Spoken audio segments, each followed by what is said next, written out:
ॐ अज्ञानतिमिरान्धस्य ज्ञानाञ्जनशलाकया चक्षुरुन्मीलितं येन तस्मै श्रीगुरवे नमः। श्रीचैतन्यमनोभीष्टं स्थापितं येन भूतले स्वयं रूपकदा मह्यं ददाति स्वपदान्तिकं। वन्देऽहं श्रीगुरुं श्रीयुतपदकमलं श्रीगुरून् वैष्णवांश्च श्रीरूपं साग्रजातं सहगण रघुनाथान्वितं तं सजीवं साद्वैतं सावधूतं परिजनसहितं कृष्णचैतन्यदेवं श्रीराधाकृष्णपादान् सहगण ललिता श्रीविशाखान्वितांश्च। हे कृष्ण करुणा सिन्धु दीनबन्धो जगत्पते गोपेश गोपिकान्त राधाकान्त नमोऽस्तुते। तप्त कांचन गौरांगी राधे वृंदावनेश्वरी वृषभानुसुते देवी प्रणमामि हरिप्रिये। वाञ्छाकल्पतरुभ्यश्च कृपा सिन्धुभ्य एव च पतितानां पावनेभ्यो वैष्णवेभ्यो नमो नमः। अनन्तकोटि वैष्णववृन्द की जय। नमो विष्णुपादाय कृष्णप्रेष्ठाय भूतले श्रीमते जयपताका स्वामिन् इति नामिने। नमो आचार्यपादाय निताय कृपाप्रदायने गौरकथाधामदाय नगरग्रामचारिणे। नमो विष्णुपादाय कृष्णप्रेष्ठाय भूतले श्रीमते भक्तिवेदांत स्वामिन् इति नामिने। नमस्ते सारस्वते देवे गौरवाणी प्रचारिणे निर्विशेष शून्यवादी पाश्चात्यदेशतारिणे। जय श्री कृष्ण चैतन्य प्रभु नित्यानंद श्री अद्वैत गदाधर श्रीवासादि गौर भक्तवृंद। हरे कृष्ण कृष्ण कृष्ण हरे हरे हरे राम राम राम हरे हरे। हरे कृष्ण कृष्ण कृष्ण हरे हरे हरे राम राम राम हरे हरे। हरे कृष्ण कृष्ण कृष्ण हरे हरे हरे राम राम राम हरे हरे।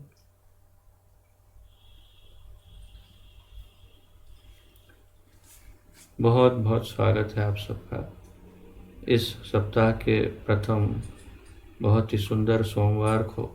इसके अंतर्गत हम आज वही हमारा अत्यंत मनोरम और महत्वपूर्ण ज्ञान यज्ञ आगे बढ़ाते हैं, जैसा कि आप जानते हैं, जिसके अंतर्गत हम हमारे इस्कॉन के संस्थापक आचार्य श्रीमद् अभय चरणारविंद भक्तिवेदांत स्वामी श्रील प्रभुपाद जी द्वारा लिखित ये महत्वपूर्ण ग्रंथ भगवान श्री चैतन्य महाप्रभु का शिक्षामृत, इसका हम सम्मिलित रूप से अध्ययन कर रहे हैं।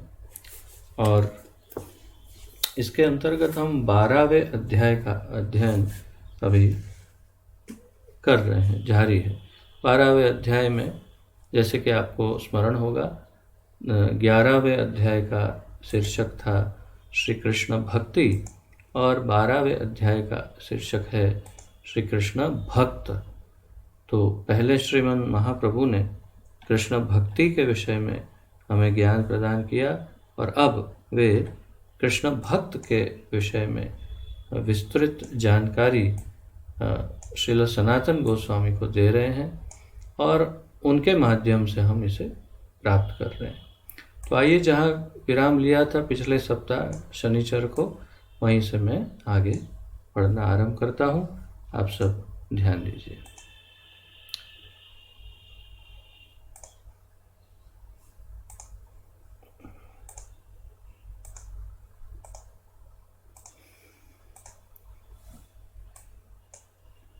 श्री गौर सुंदर महाप्रभु ने आगे वैष्णव आचार का वर्णन किया।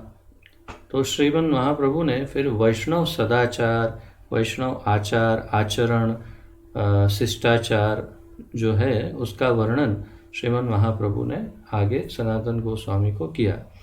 तो जैसे ये सब हम इसमें से काफ़ी सारी चीज़ें हम हमारे भक्ति वृक्ष के अंतर्गत सीख चुके हैं। जैसे कि वैष्णव के 26 गुण हमने देखे हैं, वैष्णव सदाचार के कुछ महत्वपूर्ण अंग। तो यहाँ से अब वैष्णव सदाचार या वैष्णव आचरण या आचार या वैष्णव शिष्टाचार का वर्णन बड़े विस्तृत रूप से श्रीमन महाप्रभु श्री सनातन गोस्वामी को करते हैं। तो ये बहुत महत्वपूर्ण विभाग है और हमें बड़े ध्यान से इसे सुनना भी चाहिए और आवश्यक नोट्स लिखने चाहिए। यहाँ मुख्य बात है असत्संग परित्याग। ये मुख्य शीर्षक एक प्रकार से प्रभुपाद जी हमें दे रहे हैं कि इसमें सबसे महत्वपूर्ण अंग है अवैष्णव या तो असत्संग परित्याग। सबसे महत्वपूर्ण बात असत्संग या अवैष्णव का के संग का परित्याग। असत्संग परित्याग अर्थात जो सत्संग ना हो उसका परित्याग। तो सत्संग किसके साथ होता है? स्वाभाविक है, सामान्य बुद्धि से सोचे तो वैष्णवों से होता है। और असत्संग किससे होता है? वो भी सामान्य बुद्धि की बात है कि जो वैष्णव नहीं है उनके साथ ही असत्संग होता है। तो असत्संग का परित्याग करने की सलाह यहाँ पर दी गई होगी। आगे वो हम धीरे धीरे अध्ययन कर रहे हैं। तो वैष्णव आचार का यही सार सर्वस्व है। पहले ही सार बता दिया शुरुआत करने से पहले ही। ये वैष्णव आचरण का या वैष्णव आचार का सबसे महत्वपूर्ण जो सार है वो है कि असत्संग परित्याग। असत अथवा दुसंग क्या है? अब प्रभुपाद जी हमें थोड़ा हेल्प कर रहे हैं इसे अधिक समझने के लिए। तो पूछ रहे हैं असत अथवा दुसंग क्या है? थोड़ा सा ये सब सुनकर थोड़ा सा जो बिल्कुल नए भक्त हैं थोड़े से विचलित भी हो सकते हैं, क्योंकि ऐसा सब प्रभुपाद की वाणी या तो महाप्रभु जितना स्पष्ट शास्त्रों के अनुसार कह रहे हैं वो पहले ना सुना हो तो ऐसा लगेगा कि अरे क्या कह रहे हैं। कहीं मेरा बहुत सारे भक्तों के साथ चर्चा में बाद में पता चलता है कि पहले पहले ये सब सुनते थे तो बहुत आश्चर्य एकदम कई भक्त तो छोड़ भी देते हैं, लेकिन जो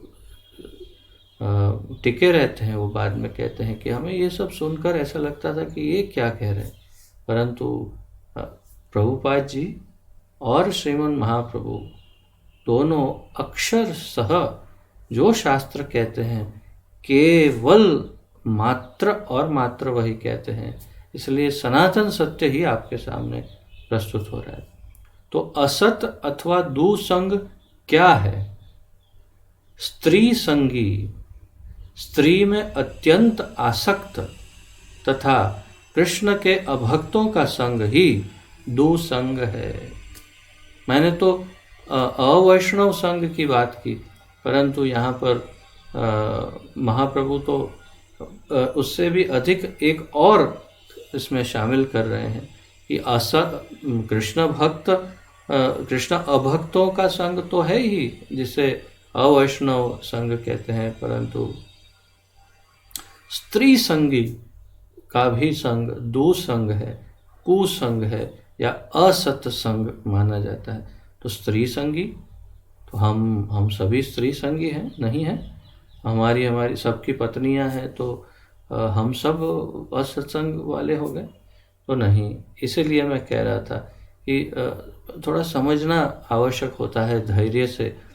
जो भी स्त्री का संग करता है वो नहीं, वो आगे समझाएंगे कि किस प्रकार इसका क्या अर्थ है।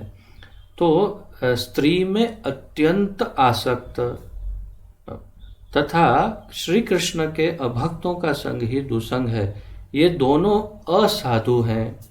मनुष्य मात्र को असाधु अभक्तों को बिल्कुल त्याग कर केवल भगवत भक्त साधु जनों का ही संग करना चाहिए।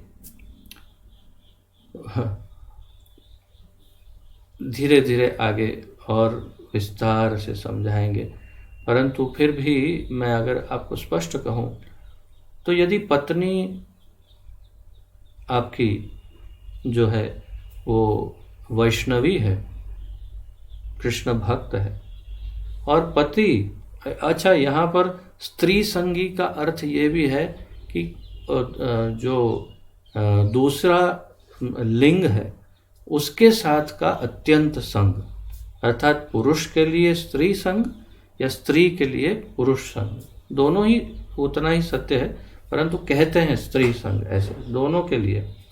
परंतु यदि दोनों ही कृष्ण भक्त हैं, दोनों ही वैष्णव हैं, तो दोनों का संग अत्यंत अत्यंत अत्यंत सुलभ है, सुलभ भी है और वांछनीय है। क्या अर्थ है कि यदि पत्नी कृष्ण भक्त है या पति कृष्ण भक्त है तो उनका जितना हो सकता है उतना संग किया जा सकता है, परंतु यहाँ स्त्री संग का अर्थ है भोग, या तो फिर इंद्रिय उपभोग, या अपनी केवल अपनी इच्छाओं की तृप्ति, उसे कहते हैं स्त्री संग। ये एक कहने का तरीका है। परंतु यदि कोई उपभोग नहीं है, केवल कृष्ण की सेवा है, सत्संग जिसे हम कहते हैं, वास्तव में सत्संग यदि पति पत्नी में हो तो फिर कहना ही क्या है, ये तो सर्वोत्तम है। उसे कभी भी त्याग करने की आवश्यकता नहीं, उसमें कोई परिवर्तन की आवश्यकता नहीं। उन्हें गृहस्थ कहते हैं। तो मैं आपको थोड़ा अधिक पहले ही समझा देता हूँ ताकि कुछ नए भक्तों को कभी आश्चर्य ना हो कि ये सब क्या है। तो यही सत्य है कि यदि परंतु फिर भी उपभोग के लिए स्त्री का अत्यंत आकर्षण हो या उसमें अत्यंत आसक्त हो कोई, तो अवश्य उसे स्त्री संगी कहा जाएगा। और जो भोगी है वो कभी भी, वास्तव में जो भोगी है वो रोगी है, और जो रोगी है उसका संग करने का कोई फायदा नहीं। अर्थात उनके संग करने से हो सकता है हम दूषित हो जाए। हम यदि अत्यंत प्रबल है तो फिर ठीक है, यदि हम अत्यंत प्रबल है, प्रभावी है, और उनको प्रभाव से उनको यदि बदल सकते हैं तो ठीक है। लेकिन यदि हम अभी थोड़े ऐसे हैं तो फिर तो आवश्यक है कि हम ऐसे भोगी का संग छोड़ दें। और स्वाभाविक है अभक्त का संग भी छोड़ देना है। अभक्त, ये भी एक दूसरा महत्वपूर्ण मुद्दा है। यदि हमारे परिवार के लोग हों कि जो अभक्त हों तो क्या किया जाए? तो सबसे पहले अथाक प्रयत्न किया जाए कि वो भक्त बन जाए। अभी बाहर दुनिया वालों की बात नहीं, अभी तो घर की बात चल रही है। घर में ही यदि कोई अभक्त हो तो क्या किया जाए? फिर परिजनों में, फिर पड़ोसियों में, मित्रों में, वो बात की बात है। पहले तो सबसे पहले घर के ही, परिवार के ही लोग यदि अभक्त हो तो अथाक प्रयत्न किया जाए उन्हें भक्त बनाने का। और यदि नहीं बने तो उनका त्याग किया जाए, उसमें कोई संशय नहीं है। श्री चैतन्य महाप्रभु ने, भगवान श्री कृष्ण ने और श्रील प्रभुपाद जी ने अनेक जगहों पर, अनेक प्रभुपाद जी ने ये दृष्टांत दिए हैं। श्री चैतन्य महाप्रभु ने अत्यंत स्पष्ट किया है कि यदि अपने स्वयं के परिजन कृष्ण भक्त नहीं हैं और ना ही भक्ति में इंटरेस्ट ले रहे हैं तो उनका परित्याग करने में कोई परेशानी नहीं। तो किसी ने पूछा कि माता पिता का कैसे परित्याग कर सकते हैं जो अभक्त हो? तो महाप्रभु ने कहा, श्री चैतन्य महाप्रभु ने उत्तर दिया, ऐसा कोई जन्म नहीं, ऐसा कोई शरीर नहीं, ऐसी कोई योनि नहीं जिसमें माता पिता ना हो। हर एक जन्म में करोड़ों कोटि माता पिता मिले हैं और उन सब का ऋण क्या हुआ? उन सब का ऋण किसी न किसी तो तरह चुक ही गया ना, तभी तो यहाँ तक पहुँचे हो। तो जो अभक्त माता पिता है वो उसी सामान्य किसी योनि के भांति, कोई भी मनुष्य हो चाहे जानवर के माता पिता की जो उनका महत्व है उतना ही महत्व आपके माता पिता का है, अगर अभक्त हैं तो, और उनका परित्याग करने से कोई भी दोष नहीं लगता। श्री चैतन्य महाप्रभु समझाते हैं। तो भगवान श्री कृष्ण ने भी ये बात एकदम स्पष्ट रूप से कही है। प्रभुपाद इन दोनों की बातों को कई बार समझाते हैं। और इसलिए कई बार जब माता पिता यदि भक्ति में अवरोध उत्पन्न करते हो तो उनका त्याग करने में कोई भी ग्लानि, दुख या कोई अपराध बोध होना नहीं चाहिए। आसानी से उनको त्याग कर सकते हैं। और चाहे वो अपने पुत्र हो, माता पिता हो, पुत्री हो, भाई बहन हो, कोई भी हो, यहाँ तक कि पत्नी भी हो। और यदि कृष्ण भक्ति में बस किसी भी तरह से बहुत प्रयत्न करने पर भी अवरोध ही उत्पन्न करते हों तो फिर उनका परित्याग किया जाए। और फिर श्री चैतन्य महाप्रभु उदाहरण देते हैं हिरण्यकशिपु का और भक्तराज प्रहलाद का। ये भक्तराज प्रहलाद महाराज ने जब श्री नरसिंह देव प्रकट हुए तो उन्होंने स्तुति की, जो भागवत में बहुत स्पष्ट रूप से लिखी है कि हे भगवान, आप पधार के आपने अनेक जीवों पर, निर्दोषों पर दया की है। जो सर्प और बिच्छू की तरह भयानक, दूसरों को पीड़ा देने वाले ये मेरे पिताजी जो हैं, उनका वध करके आपने इस संसार में अनेक निर्दोषों को और अनेक भक्तों का मोचन किया, उद्धार किया। तो आपका बहुत बहुत धन्यवाद। प्रभुपाद जी अपने इंग्लिश लेक्चरों में कहते हैं कि if somebody kills your father what will you do. अगर कोई आपके सामने, आपकी नज़र के सामने आपके पिता को मार दे तो आप क्या करेंगे? तो फिर कहते हैं प्रहलाद महाराज ने मारने वाले को शाबाशी दी, धन्यवाद किया। तो आप ऐसा कर सकते हैं कि जो आपके पिता को मार रहा हो, क्या आप उसका धन्यवाद कर सकते हैं? तो फिर इस प्रकार समझाते हैं कि यदि अभक्त हैं तो उनका परित्याग विनम्रता पूर्वक, बड़े सम्मान के साथ उनका परित्याग कर सकते हैं। ये नहीं कि उनका अपमान करने का या कुछ उनके साथ बुरा व्यवहार, ऐसा कुछ नहीं। बहुत सम्मान पूर्वक उनका त्याग किया जाए, क्योंकि हमें फिर आगे भक्ति में बढ़ना भी है और संसार में अनेक लोगों को भक्त बनाना है। अगर कोई अवरोध उत्पन्न कर रहा है तो उसको छोड़ देना चाहिए, कोई भी हो। तो ये आगे देखते हैं। मनुष्य मात्र को असाधु, अभक्तों को बिल्कुल त्याग कर केवल भगवत भक्त साधु जनों का ही संग करना चाहिए। श्री कृष्ण के शुद्ध भक्त बड़ी सावधानी पूर्वक दोनों प्रकार के अभक्तों से बचते हैं। कृष्ण के भक्त सावधानी पूर्वक दोनों प्रकार के अभक्तों से बचते हैं। दोनों प्रकार के अर्थात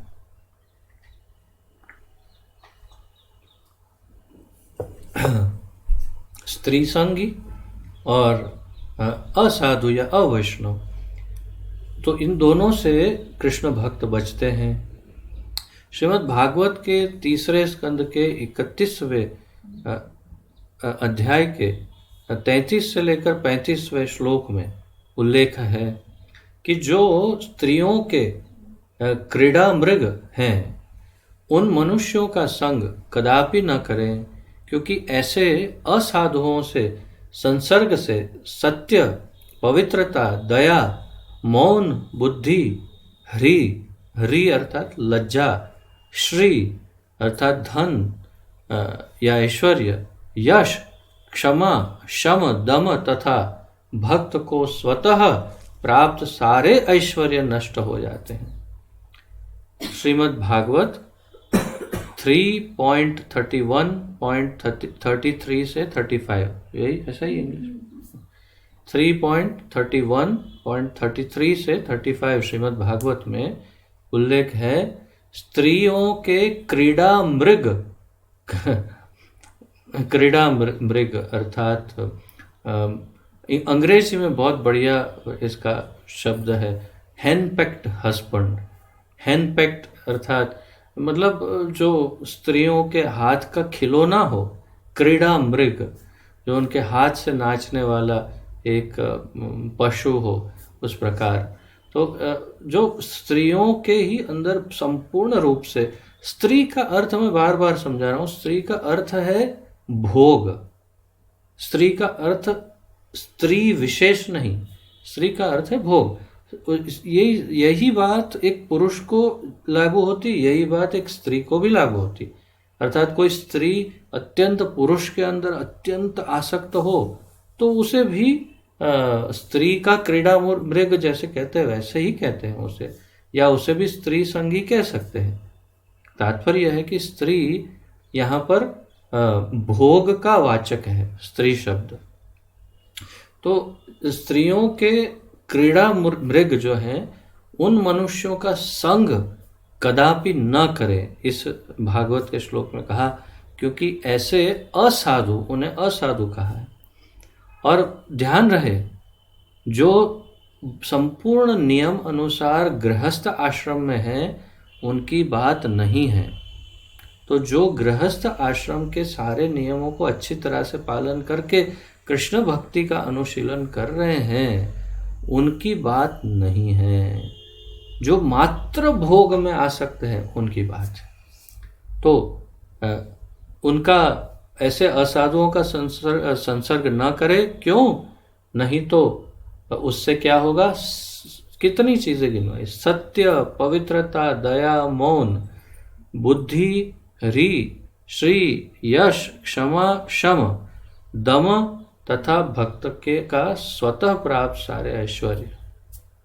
भक्त के प्राप्त किए हुए सारे ऐश्वर्य, सब कुछ, 12 वस्तुएं गिनवाई, सब कुछ नष्ट हो जाता है। अर्थात आप सोचिए कि ये जो भोग है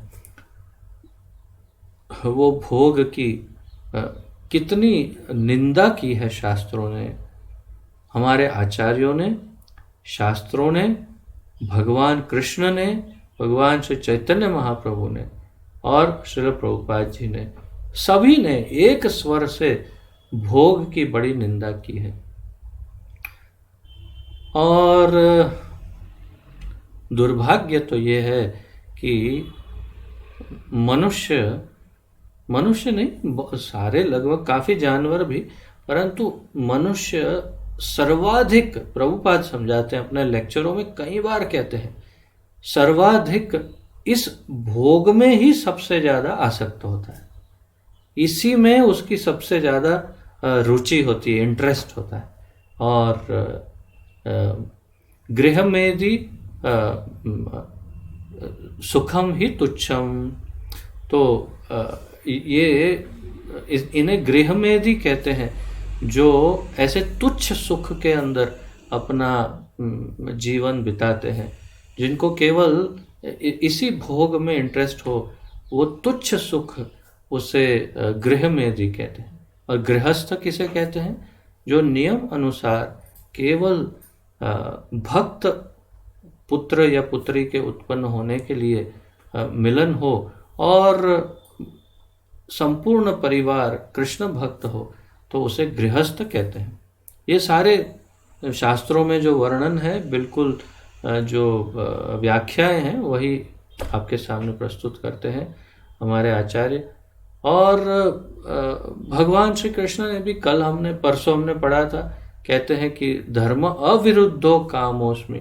तो जो धर्म के अविरुद्ध काम है वो मैं हूँ, भगवान कृष्ण कहते हैं। तो ये स्पष्ट है कि अत्यंत भोग जो है वो उचित नहीं है।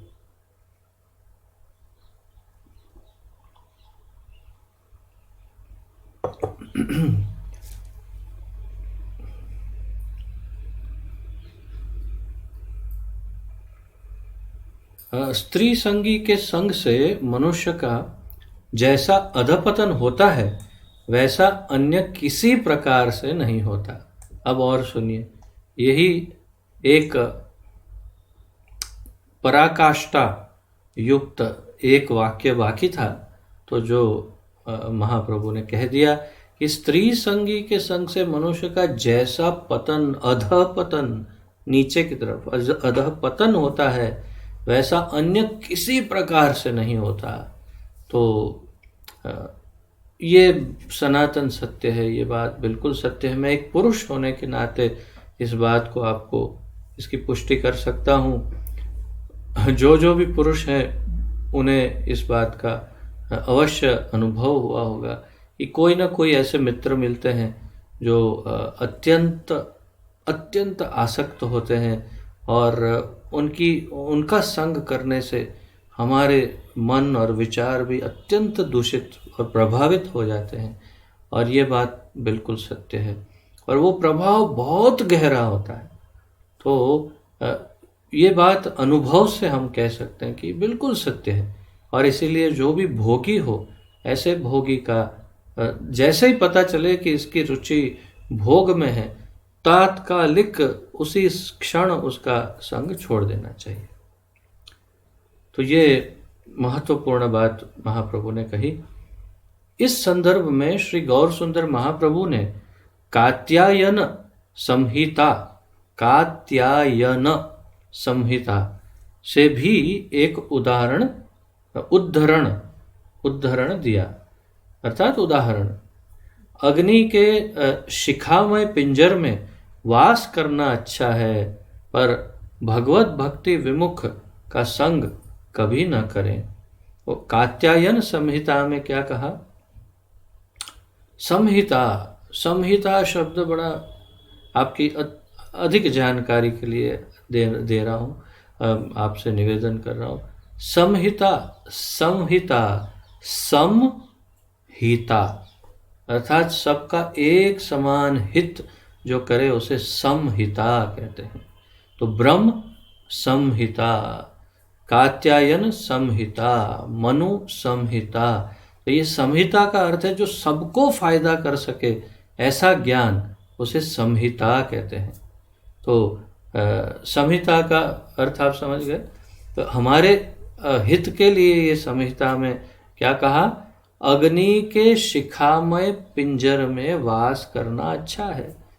अर्थात कोई आपको जेल में डाल दे, और वो भी जेल किसकी हो? अग्नि की जेल हो। अर्थात हर जगह से अग्नि के ही ये लगे हो, हर तरह से पिंजर। तो पिंजरा हो किसका? अग्नि का पिंजरा, और उसके अंदर निवास करना अच्छा है, परंतु भगवत भक्ति विमुख का संग कभी ना करें। अर्थात कि मृत्यु अच्छी है, परंतु भगवत अभक्त का संग नहीं करना चाहिए। तो आप सोच लीजिए, जो आप में से जिनके हृदय में दृढ़ कृष्ण भक्ति प्रज्वलित हो गई हो, उन्हें तात्कालिक इसका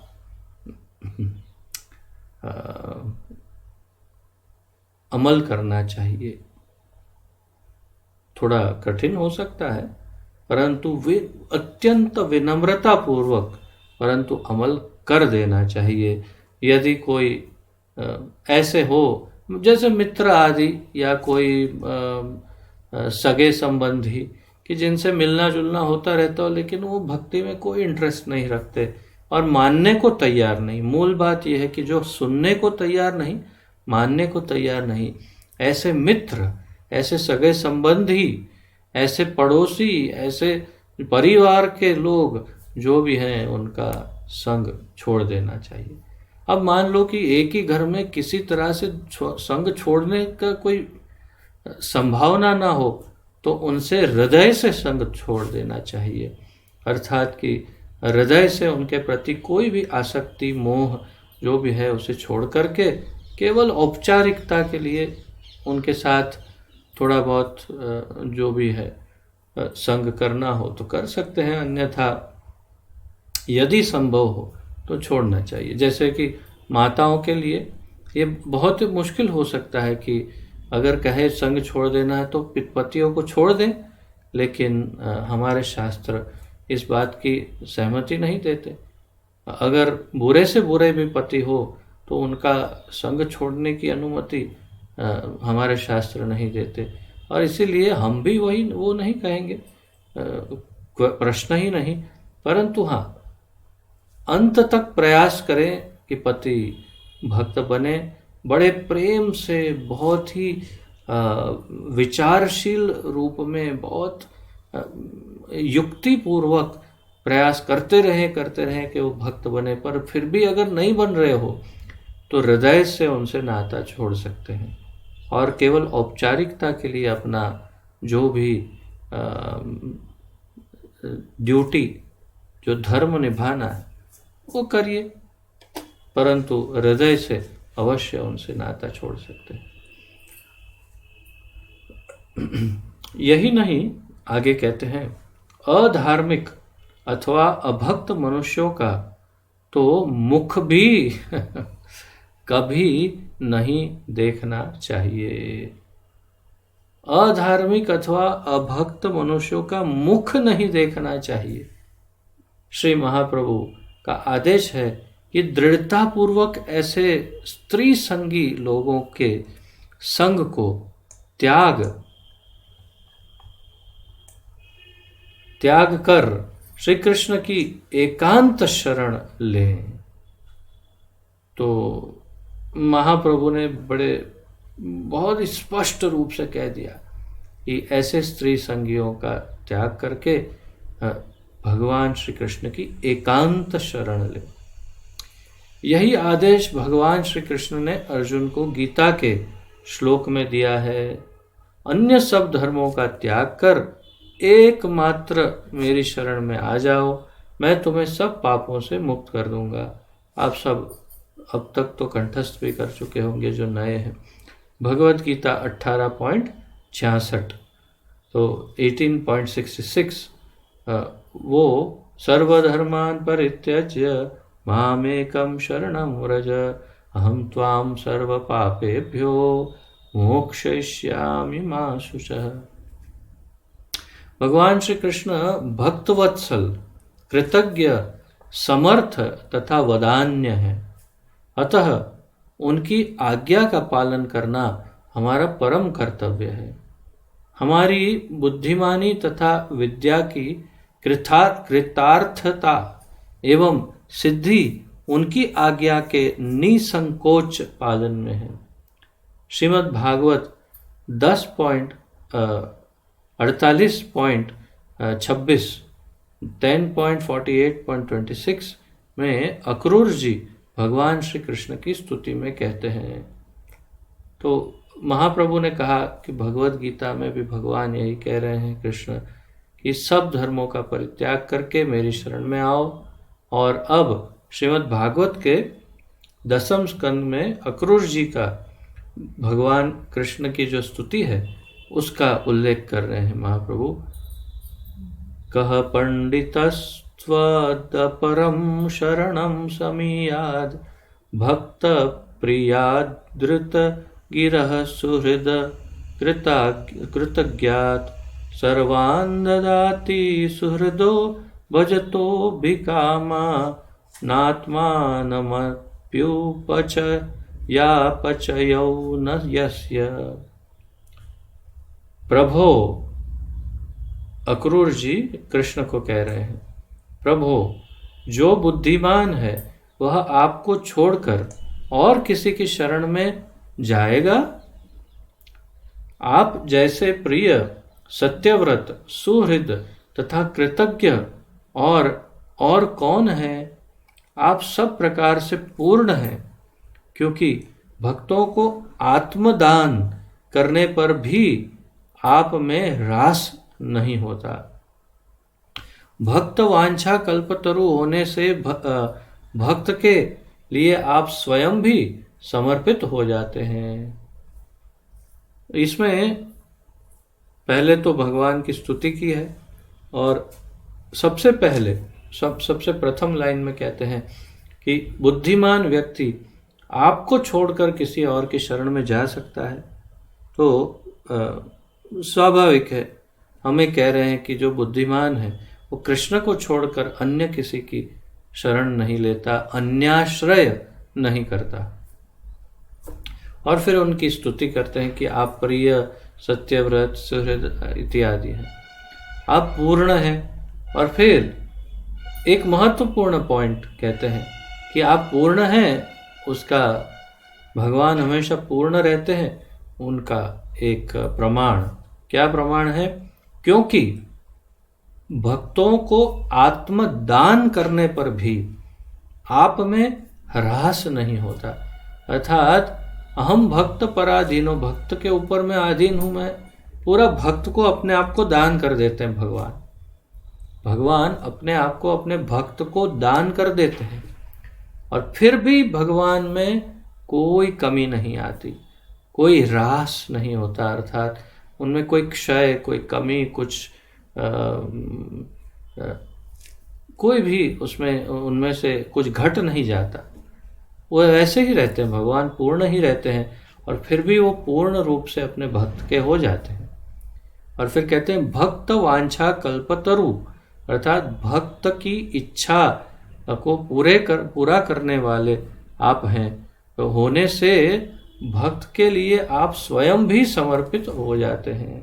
तो क्योंकि आप भक्तों की इच्छा हमेशा पूरी करने के लिए तत्पर रहते हैं, इसलिए आप स्वयं भी भक्त को समर्पित हो जाते हैं। तो ये बहुत महत्वपूर्ण जानकारी हमें अक्रूर जी दे रहे हैं, और मुझे इससे भगवत गीता का वो श्लोक भी स्मरण हो रहा है। ये यथा माम प्रपद्यन्ते तांस्तथैव भजामि अहम्। ये यथा माम प्रपद्यन्ते तांस्तथा इव भजामि अहम्। ये शब्द बड़ा महत्वपूर्ण है कि जो जिस प्रकार और जितना मेरी शरण में आता है, भगवान कहते हैं भगवत गीता में, मैं उतना और उस प्रकार उसका भजन करता हूँ। भजामि हम, ताम्स तथा इव भजामि अहम, मैं उसका भजन करता हूँ, या मैं उसका भक्त बन जाता हूँ, या उसका सेवक बन जाता हूँ, या उसका हो जाता हूँ, या उसका स्मरण हमेशा करता हूँ। ये सारे उसके अर्थ हैं। कहने का तात्पर्य है कि भगवान उतने, जितना भक्त उनका होता है, उतने भगवान उसके हो जाते हैं। इस संबंध में जो कृष्ण भक्त के दर्शन का मर्मज्ञ है, वह बुद्धिमान पुरुष सहज ही सर्वस्व त्याग कर कृष्ण शरणापन्न हो जाता है। तो जो कृष्ण भक्ति के दर्शन का मर्मज्ञ है, अर्थात जो कृष्ण भक्ति को समझ रहा है कि कृष्ण भक्ति क्या है, कृष्ण भक्ति क्यों करनी है, कृष्ण भक्ति को संपूर्ण रूप से जो समझ चुका है, वह बुद्धिमान पुरुष सहज ही, एकदम आसानी से, स्वाभाविक रूप से सर्वस्व त्याग कर, सब कुछ छोड़ करके कृष्ण शरण आपन्न हो जाता है। अर्थात कृष्ण शरण, श्री कृष्ण की शरणागति को स्वीकार कर लेता है। इस संबंध में भगवान श्री गौर सुंदर महाप्रभु श्रीमद् भागवत से उद्धव जी का श्लोक 3.2.23, तीसरा स्कंद, दूसरा अध्याय, 23वां श्लोक उद्धृत करते हैं। इस संबंध में महाप्रभु भागवत का ये श्लोक कह रहे हैं, जिसमें उद्धव का संवाद है।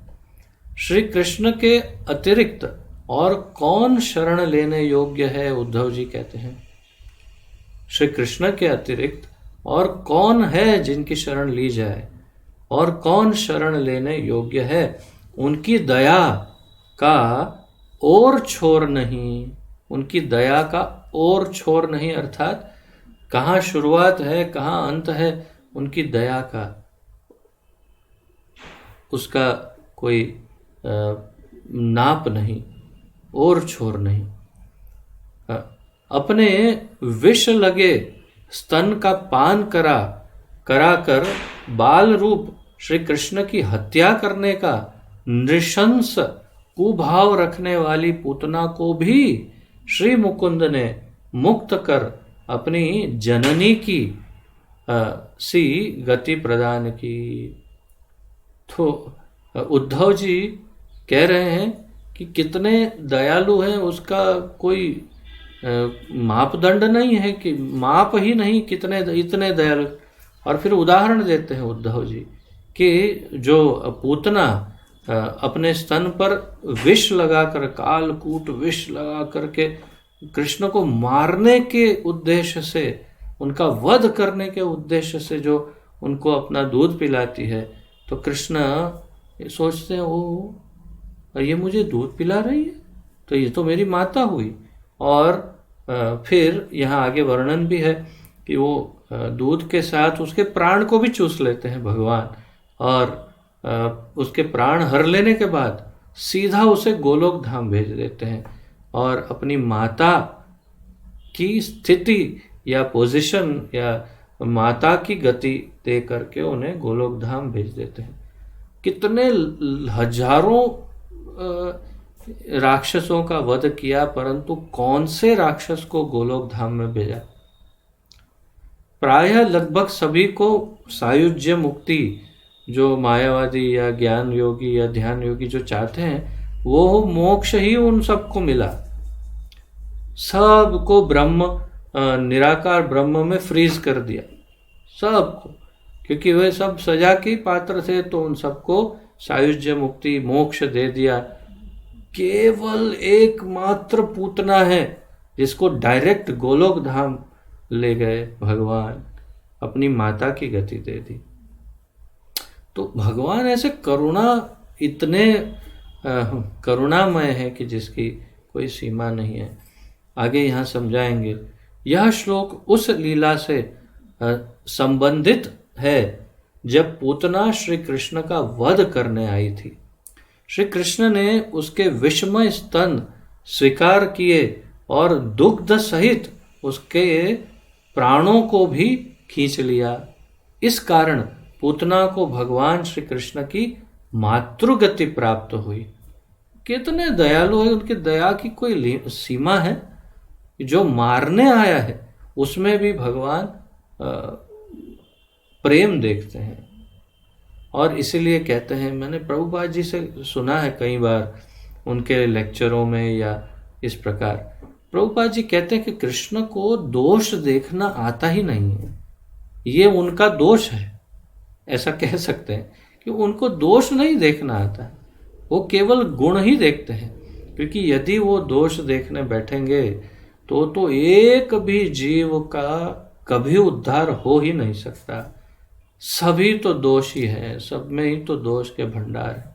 परंतु वे इतने अधिक करुणामय हैं कि उनको कभी दोष नहीं दिखते। वो अपने भक्तों में केवल गुण ही गुण देखते हैं। और जैसे ही कोई एक गुण दिखा, भक्त नहीं था, पूतना थी, भक्त नहीं था बाबा, वो तो मारने आई थी, परंतु उसमें भी गुण देख करके उसे गोलोक धाम भेज दिया कि चलो मेरी माता बन जाओ। तो ये करुणा का प्रमाण या पराकाष्ठा, उनकी सीमा जो है वो कोई सीमा नहीं। वास्तव में पूर्ण शरणागत जीव तथा सन्यासी, या जिसे अकिंचन कहते हैं, में कोई भेद नहीं है। तो एक पूर्ण शरणागत जीव हो या एक सन्यासी हो, अकिंचन या भिक्षुक या इस प्रकार, तो यानी गरीब, बिल्कुल दयनीय, या तो फिर बहुत ही विनम्र, तो एक पूर्ण शरणागत जीव या एकदम अत्यंत विनम्र यानी सन्यासी में कोई भी भेद नहीं। तो यहाँ ये कहना चाहते हैं कि एक गृहस्थ जो घर में रहता है पत्नी बच्चों परिवार के साथ, परंतु यदि वो पूर्ण शरणागत है तो उसमें और सन्यासी में कोई अंतर नहीं।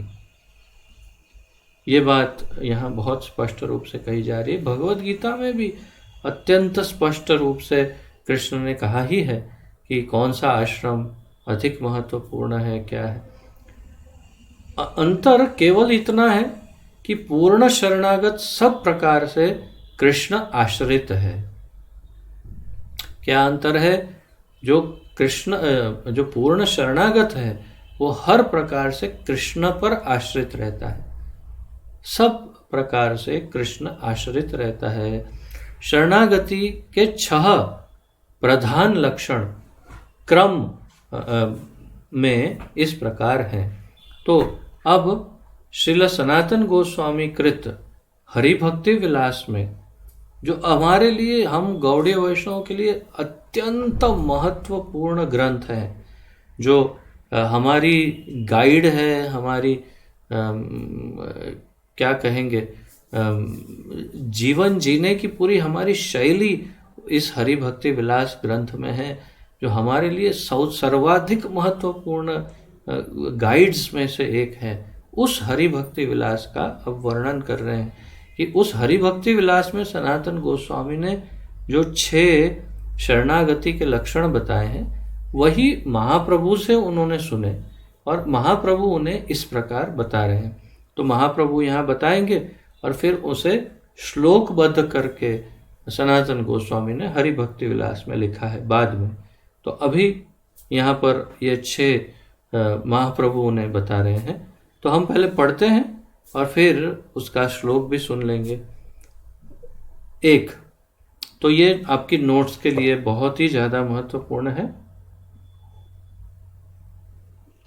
वैसे जिन्होंने हमारे साथ उपदेशामृत, या तो अब मुझे स्मरण नहीं किसमें, कौन से ग्रंथ में, या तो फिर शायद चैतन्य महाप्रभु की शिक्षाएं और उनकी जीवनी, उसमें किसी एक ग्रंथ में हमने इसकी चर्चा की थी। मेरे ख्याल शायद उपदेशामृत में हो सकता है। तो हमने इन सब की चर्चा की थी, लेकिन फिर से आज बहुत अच्छा पुनरावर्तन, रिपीटेशन, रिवीजन हो रहा है। तो फिर लिखिए, कोई परेशानी नहीं है। तो शरणागति के 6 प्रधान लक्षण। 1, भक्ति के अनुकूल विषय का ग्रहण तथा भक्ति का दृढ़ संकल्प। तो मैं ऐसा करता हूँ, साथ साथ में वो श्लोक साथ साथ में बताता हूँ, जिससे आप उसका थोड़ा श्लोक का भी थोड़ा ज्ञान आता रहेगा, साथ साथ में अच्छा रहेगा। तो सब हरिभक्ति विलास 11.676, हरिभक्ति विलास में 11.676 नंबर का श्लोक है ये। अर्थात आप समझ सकते हैं कितना बड़ा होगा ग्रंथ ये हरिभक्ति विलास, हमारे लिए बहुत महत्वपूर्ण है। तो आनुकूल्यस्य संकल्पः प्रतिकूल्यस्य वर्जनम। तो यहाँ पर पहला है भक्ति के अनुकूल विषय का ग्रहण तथा भक्ति का दृढ़ संकल्प। तो भक्ति के, पहला क्या लिखा, भक्ति के अनुकूल विषय का ग्रहण, आनुकूल्यस्य संकल्पः। तो जो अनुकूल है भक्ति के, उसको स्वीकार करना, संकल्प अर्थात उसे स्वीकार करना। तो उदाहरण बहुत सरल उदाहरण, कि जैसे ये चश्मा भक्ति के अनुकूल है कि प्रतिकूल है, उसका पहले हम सोचें। हाँ, ये मुझे कुछ भगवत गीता पढ़ने के लिए हाँ उपयोगी है, संकल्प ले लो, अपने पास रखो। और अगर ये ऐसी वस्तु है कि जिसका भक्ति में कोई उपयोग नहीं किसी भी प्रकार से, वर्जनम, त्याग, वो आगे दूसरा पॉइंट आएगा। परंतु प्रथम आनुकूल्यस्य संकल्पः। तो जो भक्ति के अनुकूल विषय हो या वस्तु हो, उसका ग्रहण तथा भक्ति का दृढ़ संकल्प। और भक्ति का दृढ़ संकल्प, ये भी पहला ही पॉइंट है। अब दूसरा, भक्ति के प्रतिकूल विषय का त्याग तथा पूर्ण त्याग का दृढ़ संकल्प। प्रतिकूल्यस्य वर्जनम, प्रतिकूल्यस्य वर्जनम अर्थात भक्ति के प्रतिकूल विषय, मैंने जैसे समझाया, जो कुछ भी भक्ति के अनुकूल नहीं उसका त्याग, और उतना ही नहीं, पूर्ण त्याग का दृढ़ संकल्प कि कभी नहीं। जैसे मैं कल भक्ति वृक्ष में समझा रहा था कि नए भक्त जो कोमल श्रद्धा वाले होते हैं, कनिष्ठ अधिकारी, उनमें यही दोष रहता है कि नियम तो ले लेते हैं परंतु दृढ़ता पूर्वक हमेशा के लिए नियम न भी पालन कर सके। कभी कोई आकर्षण आ गया, किसी ने बोला चलो आज पार्टी हो जाए, तो बस हो गया पार्टी और सारा संकल्प धुल जाता है। ऐसे नहीं, जो प्रतिकूल है उसको, जैसे चाय की आवश्यकता है ही नहीं, आध्यात्मिक दृष्टिकोण से और भौतिक दृष्टिकोण से भी चाय की आवश्यकता ही नहीं। तो उसमें थियानिन नाम का एक मादक पदार्थ है, जो जैसे स्टिम्युलेंट कहते हैं अंग्रेजी में, तो वो नुकसान करता है शरीर को, हमारे मस्तिष्क को नुकसान पहुंचा सकता है, उसकी आवश्यकता नहीं। तो उसका परित्याग करना और फिर पूर्ण त्याग का दृढ़ संकल्प कि अब मैं कभी लाइफ टाइम में चाय नहीं पीऊंगा। तो ये दूसरा। तीसरा पॉइंट, स्मरण रहे हम शरणागति के जो आवश्यक शरणागति, भगवान की शरणागति प्राप्त करने या लेने के लिए जो कुछ आवश्यक है उसकी चर्चा कर रहे हैं। भगवान की शरण लेने के लिए ये 6 पॉइंट बहुत महत्वपूर्ण है, इसलिए इसे हमें बहुत अधिक महत्व देना चाहिए। अभी 3, केवल श्री कृष्ण ही मेरे एकमात्र रक्षक हैं, यह दृढ़ विश्वास तथा श्री कृष्ण रक्षा अवश्य करेंगे ऐसी पूर्ण श्रद्धा। तो तीसरा है रक्षस्यति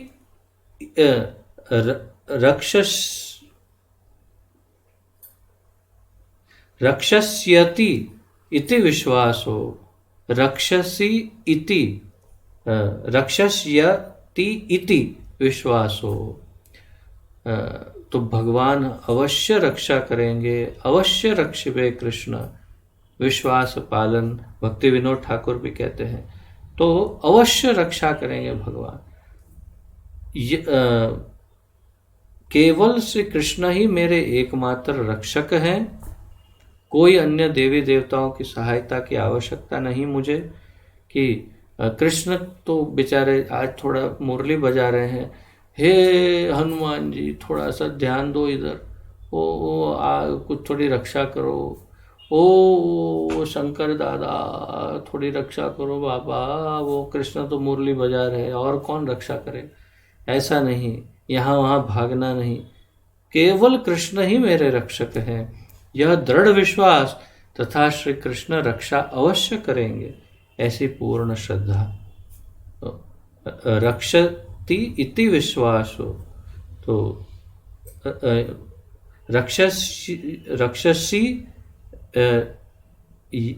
रक्षस्यति इति विश्वासो। और मायावादी, यहाँ प्रभुपाद जी थोड़ा उसको और विस्तार से समझाते हैं। मायावादी समझता है कि उसका वास्तविक स्वरूप श्री कृष्ण से एक हो जाने में है, किंतु भक्त अपने स्वरूप का इस प्रकार कभी नाश नहीं करता। उसे पूर्ण विश्वास रहता है कि भगवान श्री कृष्ण प्रत्येक परिस्थिति में हर प्रकार से उसका संरक्षण करेंगे। 4, भक्त को सदा श्री कृष्ण को ही अपना पालक मानना चाहिए।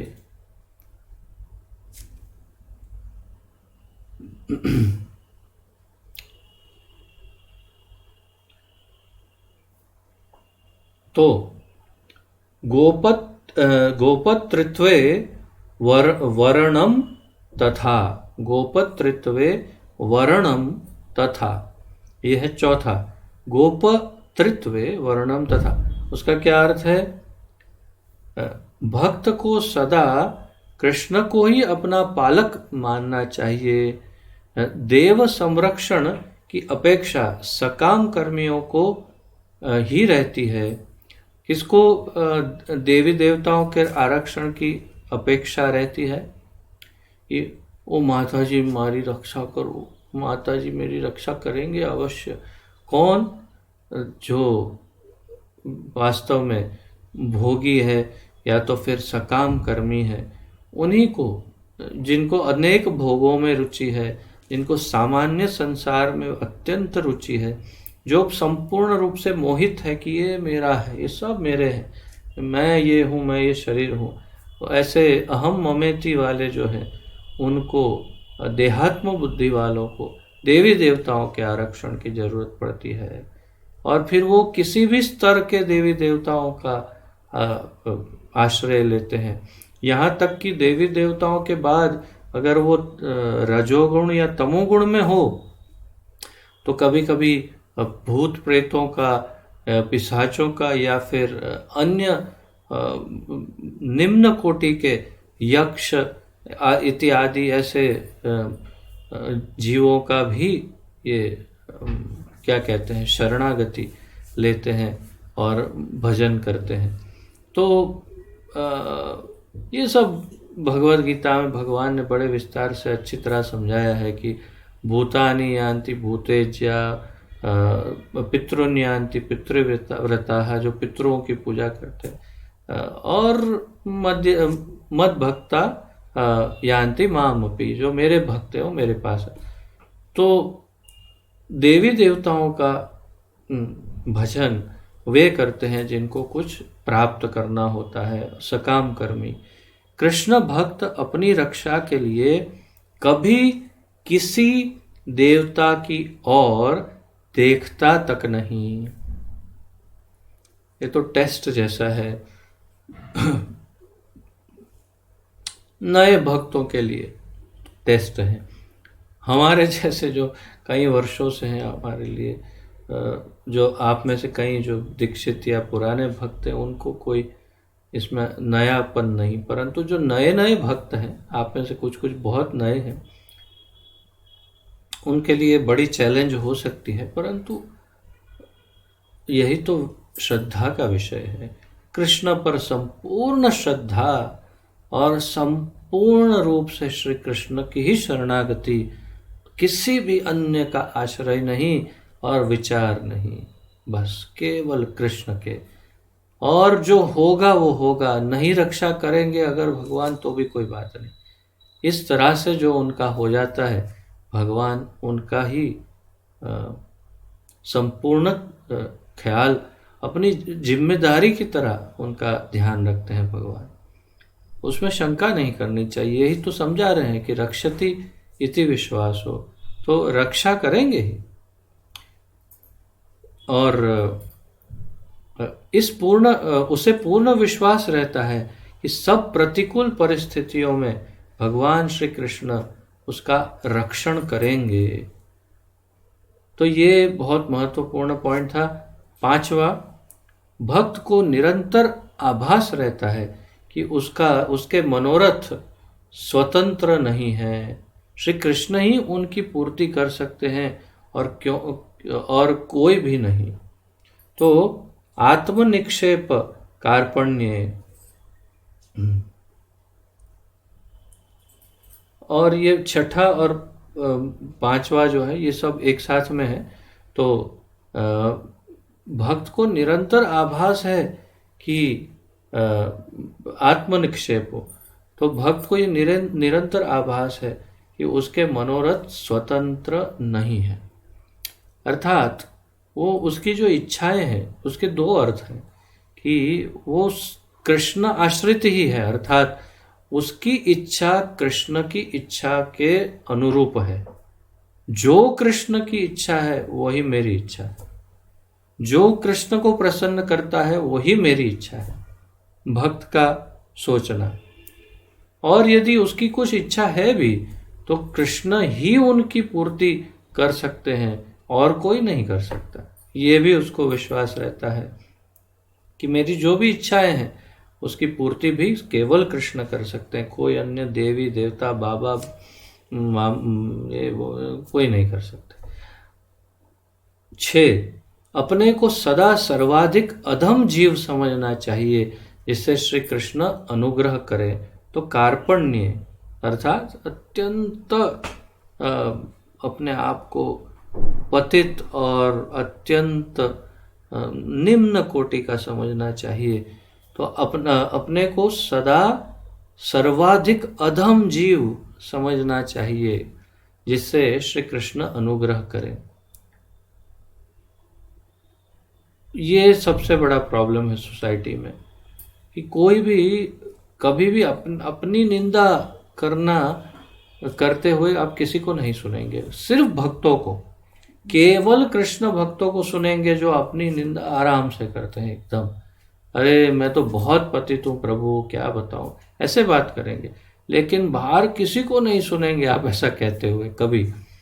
परंतु भक्त हृदय से और जिह्वा से, दोनों से एक ही बात करते हैं। जीभ से भी बोल रहे हैं, हृदय से भी वास्तव में वो भाव है कि मैं सबसे अधिक पतित हूँ, सबसे अधिक गया गुजरा हूँ और मेरा तो केवल कृष्ण ही उद्धार कर सकते हैं। और अवश्य कृष्ण ऐसे जीव को जिनमें ये कार्पण्यता, जो दीनता हो, उनका अवश्य उद्धार करते हैं भगवान।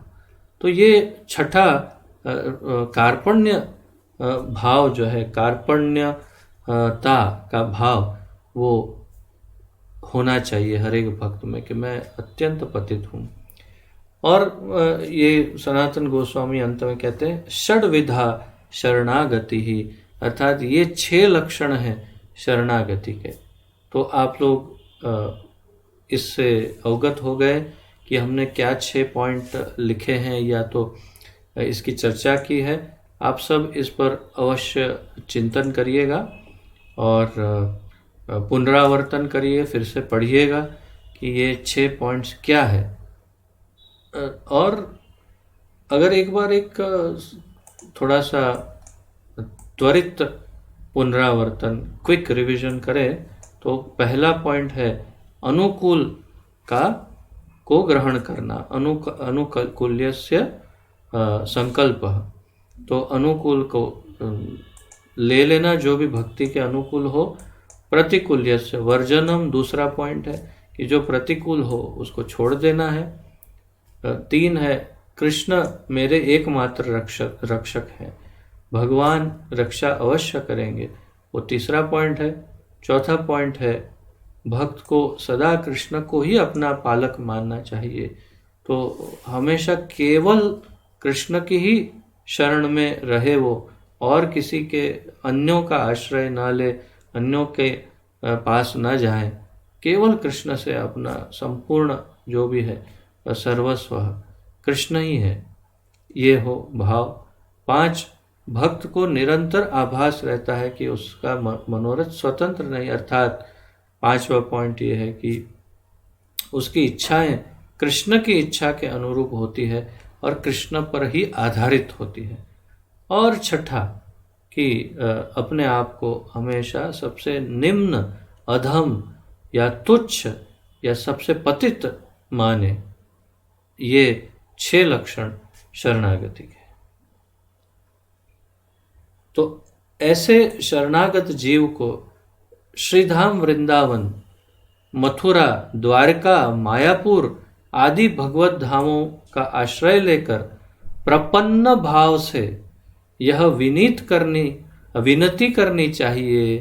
तो महाप्रभु कह रहे हैं ऐसे शरणागत जीव को श्रीधाम वृंदावन, मथुरा, द्वारका, मायापुर आदि भगवत धामों का आश्रय लेकर प्रपन्न भाव से विनती करनी चाहिए। क्या बोलना चाहिए भगवान को? प्रभो आज से मैं आपका हूँ, अपनी इच्छा अनुसार मेरी रक्षा कीजिए, अपनी इच्छा अनुसार मेरी रक्षा कीजिए। अर्थात इच्छा ना हो तो कोई बात नहीं, परंतु इच्छा हो तो मेरी रक्षा कीजिए अथवा मुझे मार दीजिए। यहाँ पे लिखा है अथवा मुझे मार दीजिए, अर्थात आपकी इच्छा हो तो रक्षा कीजिए, अन्यथा मार दीजिए, कोई बात नहीं। तो शुद्ध भक्त इस प्रकार भगवान श्री कृष्ण की शरण लेता है। आज आपको पूरी पद्धति का ज्ञान हो गया कि कैसे भगवान की शरणागति लेते हैं। श्री कृष्ण भी कृतज्ञतावश उसे अंगीकार कर उसका पूर्ण संरक्षण करते हैं। कौन बोल रहा है ये बोल कौन रहा है? ये बोल रहे हैं श्री चैतन्य महाप्रभु, जो स्वयं कृष्ण है। और इसीलिए ये सत्य ही है कि ऐसा नहीं कि भक्त ने बोल दिया तो भगवान बोले हाँ ठीक है मुझे नहीं चाहिए जा, ऐसे नहीं। भक्त की इतने प्रेम भरी पुकार को भगवान बड़े प्रेम से अंगीकार करते हैं, कृतज्ञतावश, अर्थात उनको लगता है ये मेरी जिम्मेदारी है, मेरा ऋण है, मुझे करना चाहिए।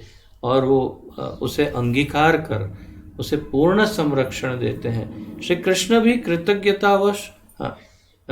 श्रीमद् भागवत 11.29.34 11.29.34 में उल्लेख है कि जिसकी मृत्यु निकट है वह यदि भगवान की पूर्ण शरण लेकर सब प्रकार से उनके आश्रित हो जाता है, वह वास्तव में अमृत को प्राप्त होकर भगवान के संग दिव्यानंद का आस्वादन करने के योग्य हो जाता है।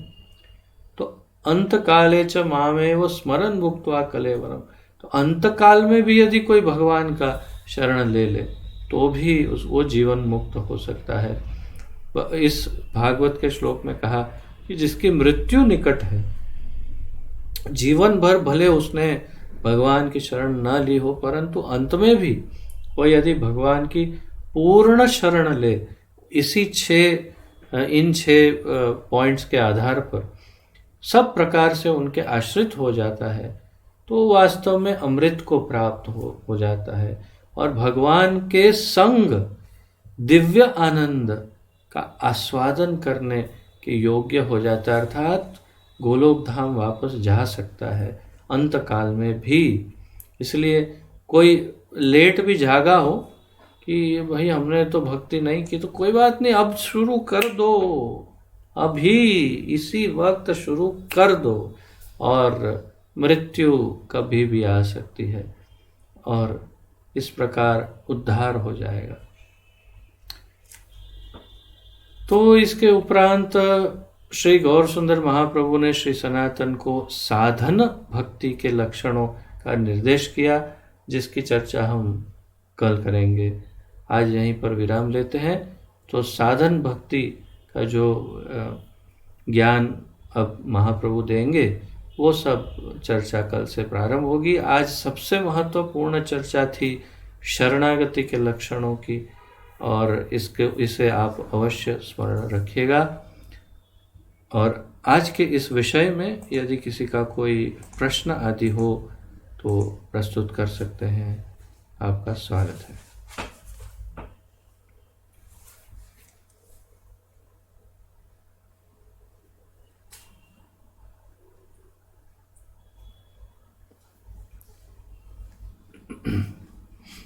कोई प्रश्न है किसी का?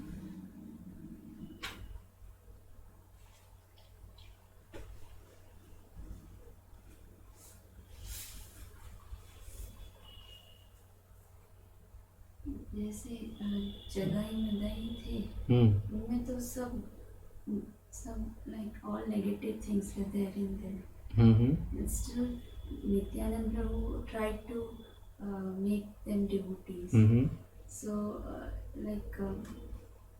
when in this way, like ऐसे ही कुछ लोग जैसे महाप्रभु बोल रहे हैं उनका संग नहीं करना चाहिए, त्याग देना चाहिए, so उनमें वो परिवर्तन आने की कोई चांस ही नहीं है सर? बहुत अच्छा प्रश्न है कि जगाई मधाई तो अत्यंत पतित थे और उनके अंदर वो सारे दुर्गुण थे जिनकी चर्चा हमने आज शरणागति से पूर्व की, किसका संग छोड़ देना चाहिए।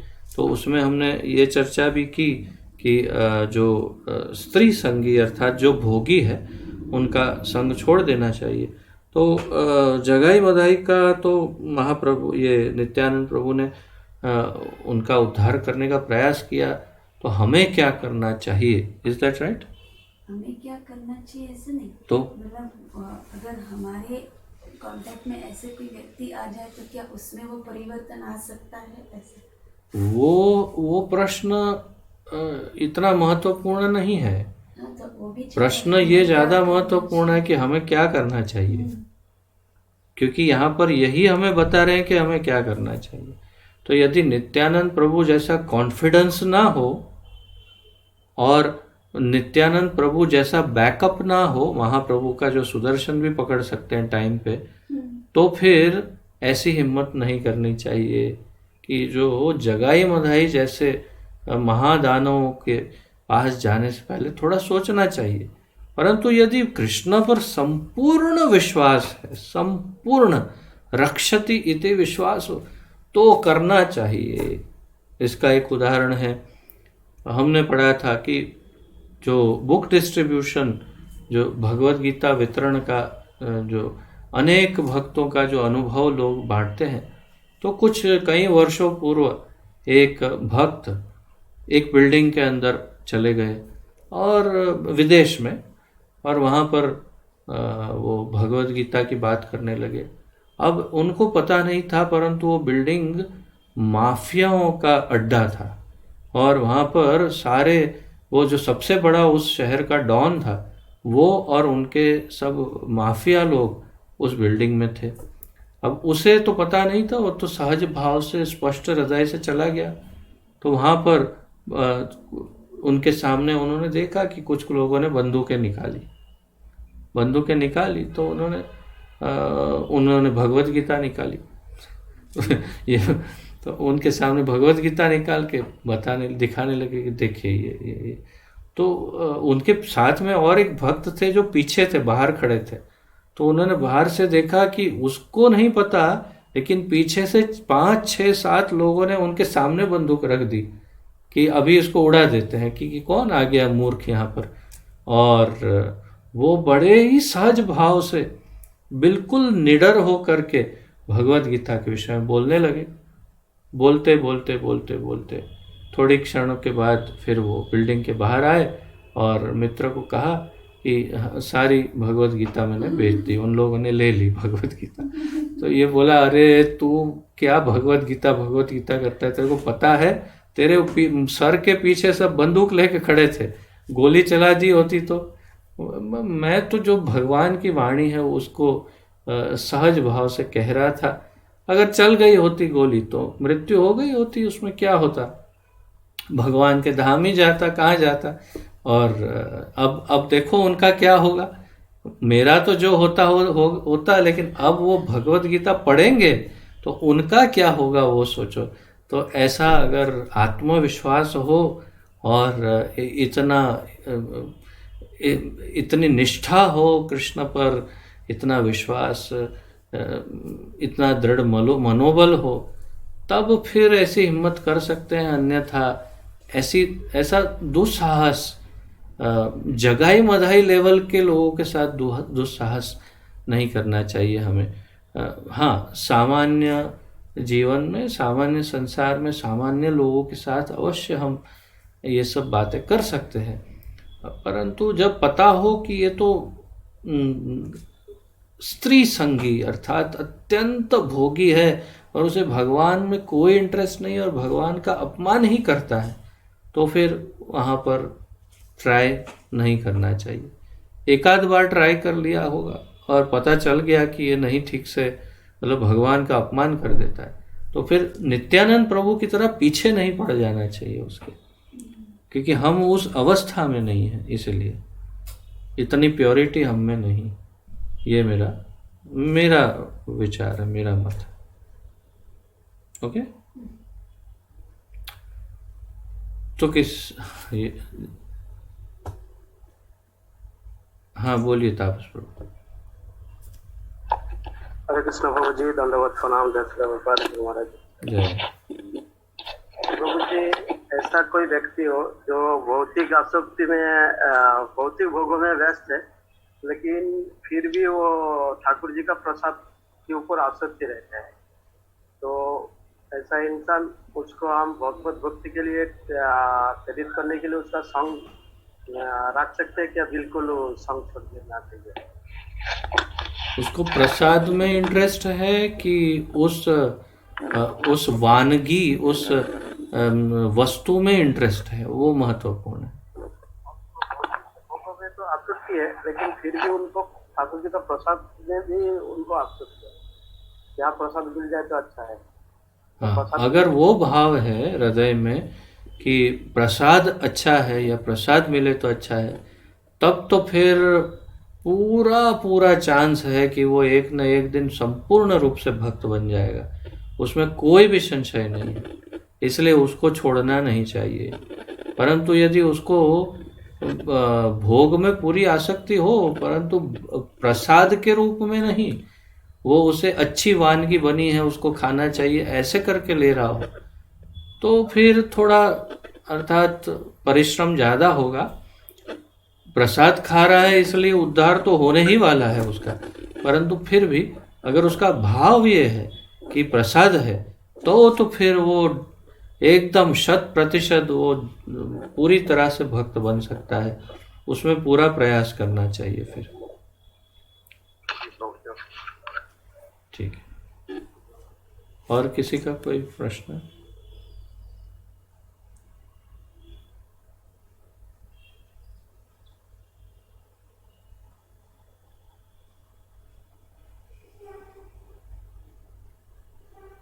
ठीक है, तो आप सबका बहुत बहुत धन्यवाद। आइए प्रणति निवेदन करेंगे। श्री चैतन्य महाप्रभु की जय, श्रील सनातन गोस्वामी प्रभुपाद की जय, पतित पावन अभय चरणारविंद भक्ति वेदांत स्वामी श्रील प्रभुपाद की जय, पतित पावन गुरु महाराज की जय। निताय गौर प्रेमानंदे। हरि हरि बोल। हरे कृष्ण। आप सबका बहुत बहुत धन्यवाद और आप सबको दंडवत प्रणाम।